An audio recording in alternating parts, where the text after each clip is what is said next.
ஆயுதப்படை கொடிநாள் பிரதமர் மோடி புகழாரம். ஸோ இந்த ஆயுதப்படை வீரருக்கான அந்த கொடிநாள் வந்து டிசம்பர் 7ஆம் தேதி வந்து கடைபிடிக்கப்படுகிறது.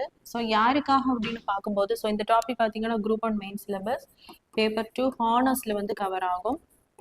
ஸோ யாருக்காக அப்படின்னு பார்க்கும்போது, நாட்டை பாதுகாக்கும் ஆயுத படையினரின் சேவையை கௌரவிப்பதற்காகவும் அவர்களுக்கான நல்வாழ்வு திட்டங்களுக்கு பொது மக்களின் ஆதரவு பங்களிப்பை உறுதி செய்யும் நோக்கில தான் இந்த ஆயுதப்படை கொடி நாளானது கடைபிடிக்கப்படுகிறது.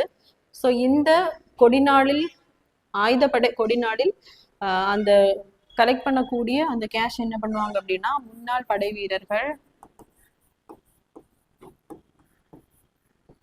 ஸோ முன்னாள் படை வீரர்கள், அதே மாதிரி ஊனமுற்ற படை வீரர்கள்,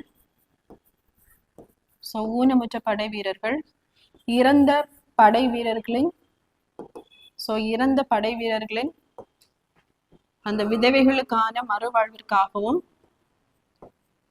அதே மாதிரி கைம்பெண்களுக்காகவும் இந்த கலெக்ட் பண்ணக்கூடிய அந்த பொதுமக்கள்ல இருந்து கிடைக்கக்கூடிய அந்த பங்களிப்பை வந்து இவர்களுக்காக தான் என்ன பண்றாங்க அப்படின்னா செலவு பண்றாங்க.